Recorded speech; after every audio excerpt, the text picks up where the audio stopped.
Schwarzenegger.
G'day ladies and gents, and welcome back to War Thunder. I finally done it. I finally got some Hunter F6 gameplay to show you guys. So for me, I honestly really struggled with the Hunter F6, playing solo especially. I found that some people just focused me, which is kind of shit, honestly. If you're going to be like that, I don't know what else to say, but I don't want you in my community. Essentially, the Hunter F6 was a struggle for me, and it took me about 3 days to get some good footage. So enjoy what you get. The Hunter F6, it's the top of the line Hunter. It's certainly the best Hunter in the game, and it comes with a little feature that you might have seen in the original Killtage. Hope you enjoyed that, by the way. It comes with a little anti-air missile called the SRAM. Now, what's so special about the SRAM? It pulls 20 Gs. That's what's special about it. It's a bit crazy when you think about it, how much it pulls. Although I will say it is surprisingly easy to break the lock. You don't really have to pull 20 Gs as such. You can sort of pull 5, 8, maybe 9 Gs and roll. And you tend to throw the Seeker off a little bit. It can't really follow. And whilst it does thrust vector at the beginning, it seems to lose that maneuverability when it picks up its speed. It doesn't really turn as well, and it only has a 2 kilometer range. So what you're looking at here is a really fast plane that's designed to stay fast. It has good energy retention. The control surfaces are very light. It feels like the plane doesn't really pull as hard. It's not an F-100 in that sense. It's not a MiG-19. It doesn't pull. It hasn't got that all-flying tail. And what you can see is it doesn't lose energy. And that's where it's really, really good against things like 9.0s. But as soon as you get up to 10.0s, 9.7s, it starts to get a bit difficult. And I think I might make a video on what I think about the F6's weaknesses in a separate video. But for now, we're going to have a look at some gameplay and see exactly how I've played this thing to get the kills that I've gotten and to get the victory.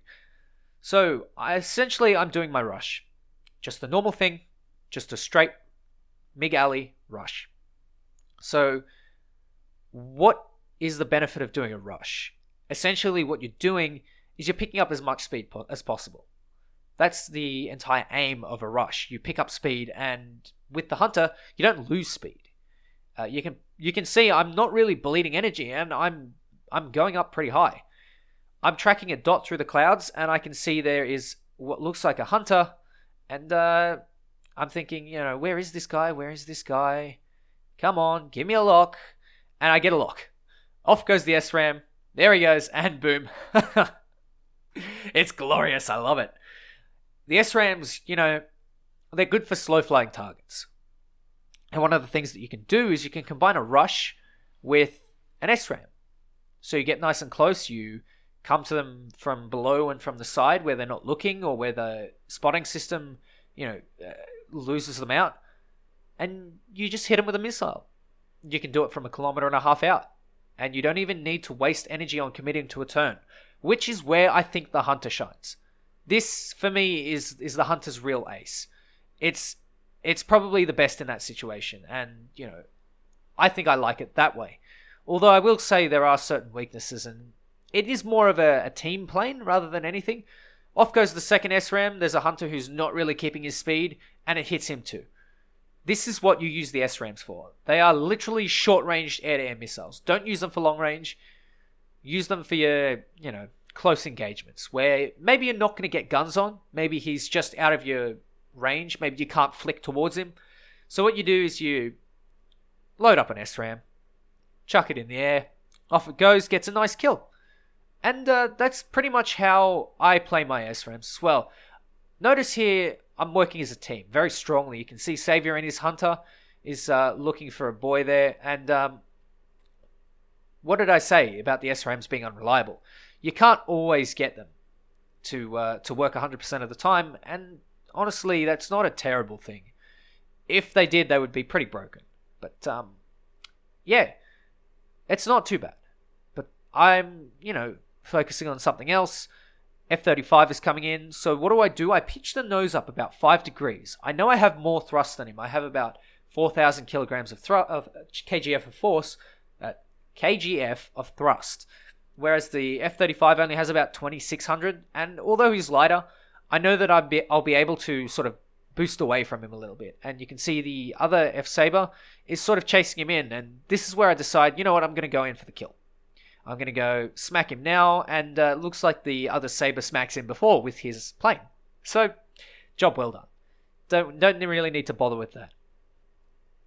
We're looking at some pretty decent teamwork here. The entire team is sort of working as intended, and it's about at the level that you would kind of expect. There's, everyone's working as intended. Everyone's playing for each other, which is what I find is sort of lost in multiplayer games. Everyone just plays for themselves, and you know what? I can't really blame everyone.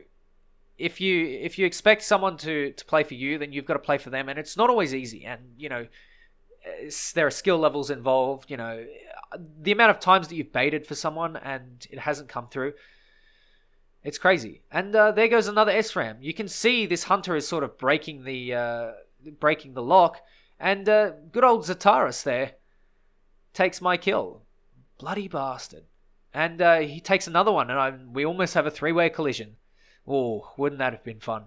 But essentially, what you got to do is you got to sort of work together in your Hunters. You can see Zataris, Xavier, myself, and Blazeru.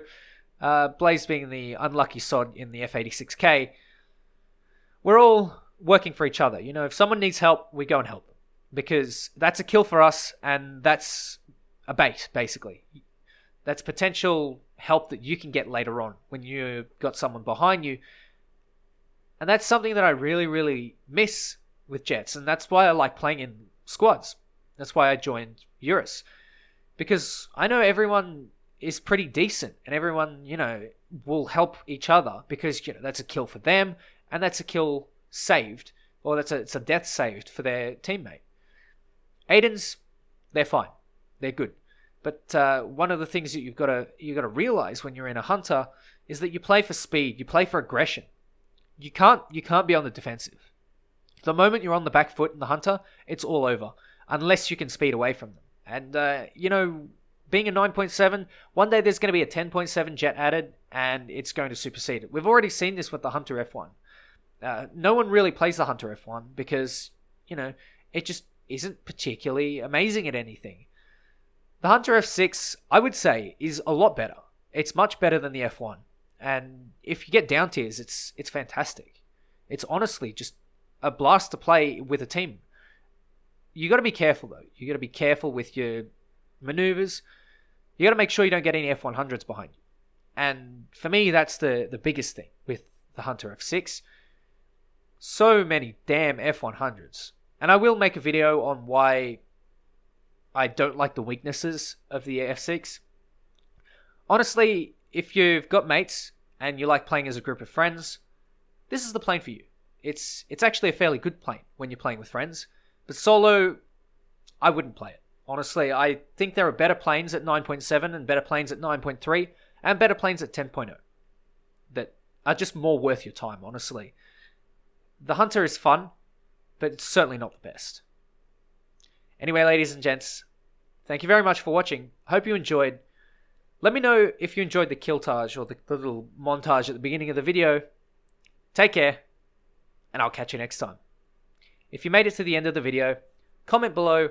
The Hunter is the best jet in the game. The F100 is poo-poo. See you guys.